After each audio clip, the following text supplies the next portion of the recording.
Mais ce qui m'a le plus déglingué, c'est pas tout ça encore. Moi, ce qui m'a le plus déglingué, c'est l'agression du silence. Ferme ta gueule.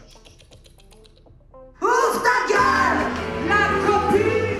Ouvre ta gueule. Ce que j'ai remarqué depuis que moi je commence à ouvrir ma gueule, ça fait quand même un petit nombre d'années, c'est que plus j'en parle et plus des gens m'en parlent. De désirer, arrête. Non, je te sucerai pas les yeux ouverts. Non, arrête. Je te sucerai pas les yeux ouverts. Non, pas ça. Arrête, arrête.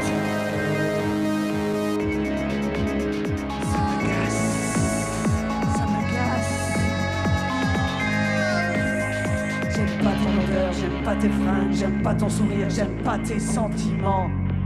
Je n'ai que 7 ans. Quand j'ai commencé à faire le premier spectacle qui abordait ces sujets-là d'agression sexuelle, d'inceste, etc., de pédocriminalité et tout, à chaque fois, on faisait un débat après le spectacle.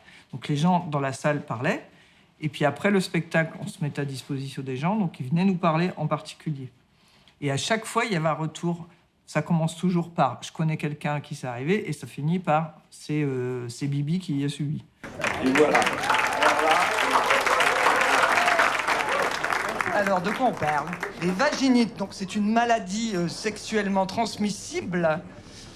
C'est un groupe avec mes camarades Audrey et Steph qui sont là. Voilà, ils sont là. En fait, un jour, Daniel Mermet me dit « Est-ce que tu veux venir pour l'émission Là-bas si j'y suis ?» Et il me dit « Est-ce que tu veux chanter un truc ?» Et j'ai dit « J'ai mes potes, les chameaux, qui chantent un truc que j'adore, ça s'appelle Ta gueule.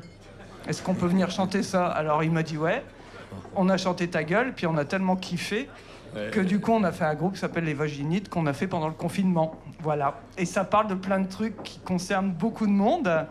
D'inceste, d'agression sexuelle, etc. Ça parle des poils sur les jambes des filles aussi, voilà. Ce truc que t'amènes, c'est-à-dire que ce bagage qui est vraiment lourd à porter, qui n'est pas fini de faire mal ou de travailler, etc., d'explorer, on va dire, c'est tellement libérateur égoïstement pour celui qui porte la parole, mais en même temps, c'est tellement... Tu te dis, mais putain, au moins ce que j'ai subi, ça va servir à quelque chose. Et la preuve en est, c'est que ça sert à plein de gens.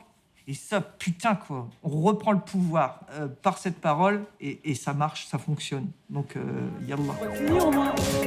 C'est vraiment pas un spectacle pour enfants, je te le dis. Hein. C'est violent, ouais, de se faire violer, c'est violent. Très violent.